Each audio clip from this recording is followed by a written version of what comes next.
So I'm flying cross country, 5-hour flight, and I have an aisle bulkhead seat. So, basically, I have the most legroom on the plane other than first class. I'm also 6 feet 1 inch, so the extra legroom, which I paid for, is nice. Next to me is a child in the middle and an adult man at the window. The confrontation took place during boarding. Excuse me sir, would you mind switching seats with me so I can sit next to my son? Me, possibly. Where is your seat? Towards the back of the plane. Me, I don't know. I paid for the extra legroom. Is it an aisle seat?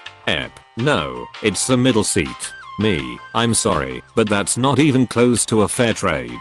Why don't you see if someone in your row is willing to switch with your son? Are you kidding me? What kind of fucking asshole won't let a mother sit with her son? Me, what kind of person expects to trade a middle seat for an aisle seat with 3x the legroom? You are truly heartless. I can't believe you won't switch with me. You are a terrible human being. At this point I just turned away and took my seat. She proceeded to march down the aisle complaining to anyone who would listen about the arsehole in the first row. I then turned to the guy sitting at the window. The kid had headphones in the whole time and was paying no attention to what was happening. Me, wow, can you believe that? Guy, I can. Actually, she's my wife. Sorry you had to deal with that. So, it turned out, the kid was sitting with a parent anyway. Side note, I have no problem switching seats, so family or friends can sit together. I'm just not trading a bulkhead aisle seat for a middle seat in regular coach on a 5-hour flight. Hi again. Basically, if you have been here before, you'll know that my eldest sister is a flight attendant and has a lot of entitled stories that I will be sharing on Reddit. This is one of my personal favorites that my sister tells at every holiday dinner. My sister was working a flight from a London airport to Geneva or Benidorm. Can't remember, and honestly isn't important. It was a midday flight and would get to its destination before nightfall, so it was a simple routine flight to a typical British holiday location. Everyone had sat down, and my sister was stood in the middle of the plane, being one of 2 or 3 of the flight attendants doing the safety features, whilst feet all turned their backs to grab the yellow life vests from the overhead bins to demonstrate. A sneaky kid must have left his seat at the back of the plane to sit in the flight attendant's seats that are kind of like the seats in a Cineworld, folds up when no one is sat in them. At this moment in time, the plane is not moving because there's a slight delay to the order of the runway and the plane had to wait. She finished the safety features and is checking that everyone has their seat belts on when her colleague calls her to the back of the plane. It's a plane with 2 seats on either side of the plane, so it's a fairly small plane. A woman is laying in her chair on one of the back rows, her seat reclining, and the chair next to her empty. My sister's colleague, another flight attendant, is gently tapping the woman to get her to put her seat in the upright position for takeoff, and my sister is confused about the empty seat, considering she was also at the boarding desk and boarded a full flight. Jolts up, obviously fake, and pulls off her eye mask, doing one of those over-dramatic yawns which my sister acts perfectly. Sorry miss, but in order for the plane to take off, your seat needs to be upright. The woman looks annoyed and nods and sorts out her seat. That's it, right? Nope. Goes first to the back of the plane and jumps back in fright. My sister goes after her, wondering what the issue is. Lying across 2 of those flight attendant seats right at the back of the plane is Ek, looking up, playing on his tablet. *TRIES, to get her breath back. Sorry little dude, but you can't sit there and you need to go back to your seat so we can get going. Mummy said I could lie down here. Sorry little man, but no can do. Can you go to your mum? Mum. What seems to be the issue? These seats are for flight attendants only and your son is taking them up. Take him back to his seat. At this rate, is reaching for his ties because flight attendants have training in tying up passengers in them, not Ek. There is no problem with my child wanting to sleep. It is an inconvenience for me when my child leans on me to sleep, so I told him he could sleep back there. He can't sleep here. Get back to your seats or you will be escorted off the plane. M. No, you should go out of your way to make the passenger comfortable so my son will not be moving anywhere. Swaying side to side even though the plane is not moving. S. Miss, are you drunk? M. How dare you accuse me of such a thing? This is outrageous and I will be complaining to your boss. Slurring and my sister can barely understand. She takes a few steps towards my sister, glaring and raises her hand. Ofa steps in, grabs both of him's hands, and locks them into zip-ties whilst Tess calls the captain at the front to tell them what happened and that they are going to need to offload 2 passengers. Thankfully they only had hand luggage / cabin luggage and they didn't need to dig through luggage in the aircraft hold. Whilst waiting for police to arrive, M screams bloody murder whilst little smug Ek refuses to get off the seats. Eventually a police officer bribes him with a Snickers bar, and he walks off the plane behind his mum. At this point the flight has been delayed for a little less than an hour. The pilots are pissed, and most of the passengers are loud and angry. My sister said it was her favorite, sarcastic, flight to work. So for a bit of context, I live on a relatively busy road near a big shopping center, so there are lots of people around. I also am on mobile, so hate me all, or whatever. Ep, extreme potato. K, kiddo. P, person. Me, mind the entity. O, officer. So I was working in my garage sorting things out. I look around randomly as you do when. Enter Ep with a loud screech of tires and a bang. Ep, shit. No joke, she said, that through her open car window. So Ep has gone and smashed into 2 separate parked cars, knocking one half onto the sidewalk and removing the side mirror. The other car suffered minor damage, but who cares? At this point the Ep has gotten out of her car and is busily on the phone.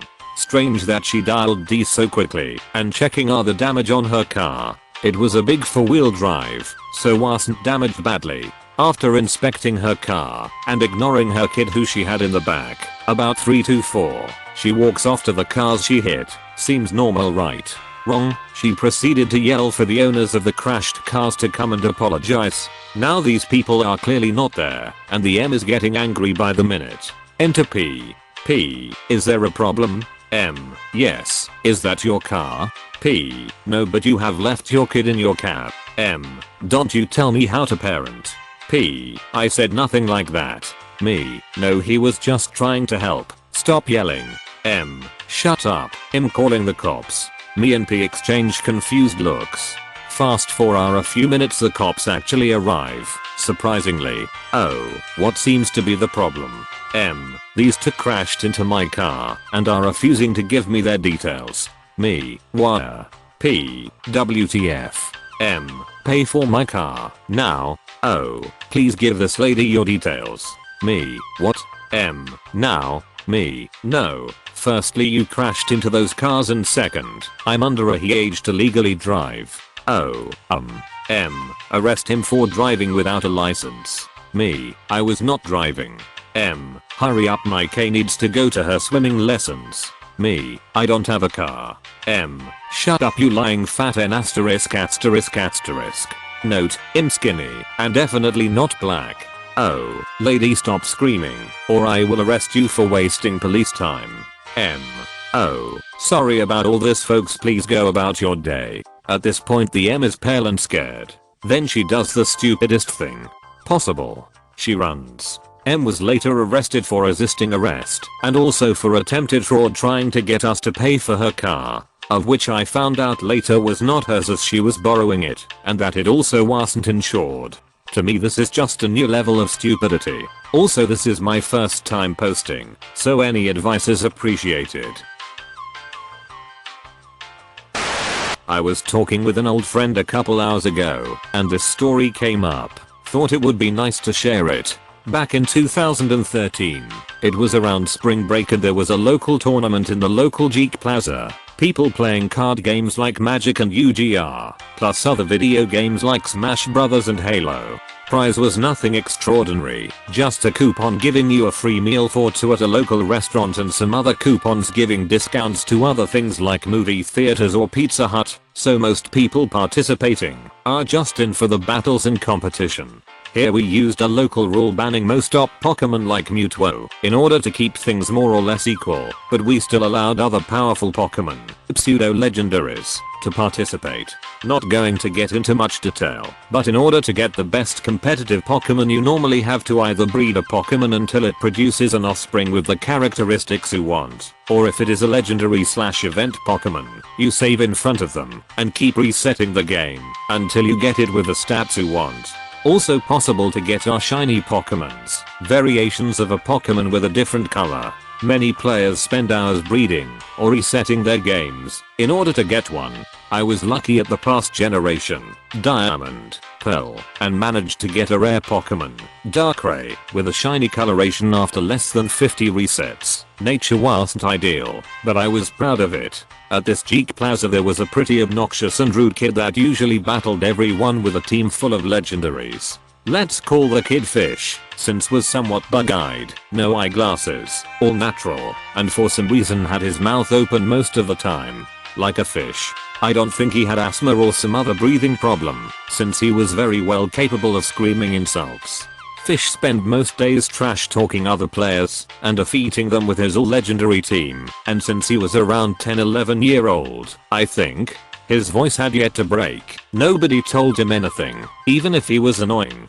But the moment any of the top players challenged him, he would back down and say something like, "I don't want to play against you. You cheat." Yep, in his mind anyone that could defeat him with a normal team was a cheater. For some reason Fish never attempted to challenge me or even spoke to me. I supposed it was because it was weird to see a girl hanging out there with guys and he was just shy. Tournament day. Obviously Fish tried to participate, but the judge didn't allow him, since his entire team was full of legendaries and didn't had enough normal Pokemon trained, least to put together a team with them. Some tantrums and cries from both him and his mother later. One of the judges has to come with an ultimatum. He can act civilized like the rest of the players here, and it's welcome to watch, or he will have to leave the premises. Neither Fish or his mother are happy, but they accept. Fish almost immediately goes on to battle some of the younger players and wreck their teams in out of tournament matches and call them weak and stupid. Fish was sitting that moment next to me on the floor and was insulting the kid, probably younger than him, that was playing with him. I tried intervening to get him to try to act nicer to the other kids. Me, you should stop that. I don't think you would like it if someone insulted you, no? Fish just stares at me for about 10 seconds without saying anything until he blurts, "You don't even play. Stop telling me what to do." Me, sorry, I know girls usually don't play Pokemon, but I assure you I play. Look. I take out my DS and show him my game of Pokemon Black 2, open one of the in-game PCs and show him my teams. Me, see. I have a game and a team just like you. As I'm showing him my Pokemon, I pass over my shiny Darkrai and his eyes lit like effing stadium lights. "Hey, can you return a second?" I go back, and once the shiny Darkrai is once again in view he stops me, and the 20 questions and answers begins. "Where did you get it? How did you get it? How long it took you?" Normal questions that other players have asked. Once I finish explaining everything he stays quiet for a bit before he says, "I want it." I start telling him that he could try his luck in the Pokemon Dream Radar app to look for one. When he interrupts me, "No, I want that one. All the others are normal colored, and it's obvious you don't use it, since you don't really play. Otherwise you would be using it." Me, "I'm sorry, but even if I don't use it, it's one of my favorite Pokemon and I'm not really interested in trading it." Fish, "Not trading, you dumb WH*RE. To give it to me. You are a girl and girls don't play Pokemon. I need it more than you. Not in the mood to deal with that rude kid, and at my limit. I have a really bad temper, and if I lost it, I was afraid I would end up saying things I would regret. I close my game and rise up from the floor where we were sitting. One of my friends asks me if everything is okay, and tell him that I'm not okay, that I'm going to grab a drink from the vending machine and stay away cooling down, that to please tell one of the judges that I'm outside. I grab my drink and sit in one of the benches and start drinking slowly, still fuming. Not even 5 minutes later there comes Fish all teary-eyed and with a woman that I assumed was his mother. She comes all angry too and in Karen mode. "Karen, excuse me." The voice. When I heard r/ doing his M impression, I was sure it was this woman. Back to topic, I was still somewhat angry and trying my damn hardest to don't blow up this out of proportions. I fail miserably. Me, what? Karen, don't speak to me like that. Although what manners can I expect of a effing thief? Me, what the F? Lady, the F are you talking about? Yeah, my manners and language were terrible. Not need to point it out. Karen, don't pretend. You stole that game and one of my son's Pokemon. You should be ashamed of stealing, even more because you are a girl. Me, okay, in the first place I have not stolen from anyone, since I bought that game last year and the Pokemon in question is one I got 3 years ago. You can ask any of the older players about it and they will tell you the same. Karen, I'm not going to ask anything to anyone because they will obviously cover for you since you must be sleeping with everyone here. Me, what? Karen, I mean, what other reason would there be for a girl to be here? Girls don't play video games or Pokemon. Me, lady, say one more damn thing and...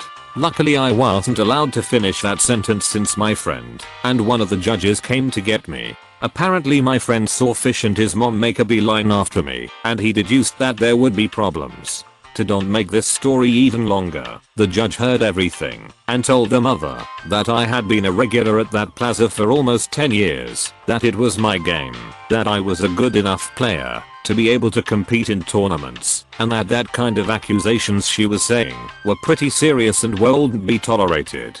She and her kid were then banned from the plaza and asked to never come back again. Fish would try to sneak into the plaza a couple more times that day, but either one of the judges or store owners would notice him and ask him to leave, otherwise they would call one of the security guards from the plaza. I went on to be eliminated in the 3rd round out of 8, but besides Karen and Fish I had a great day. After all, they were banned for life from that plaza since this wasn't their first time causing trouble. Sadly, about a year later my Pokemon game was stolen when someone broke into my car and stole it from the glove compartment along with the DS, some pocket change, and the dashboard bobblehead cat. Never got it back, but have managed since then to retrain most of my Pokemon, including another Darkrai, all not shiny. If you enjoyed the stories, slap the like and subscribe button for more of them, and don't forget to support the original writers with an upvote. Links are in the description. Peace out, and catch you tomorrow.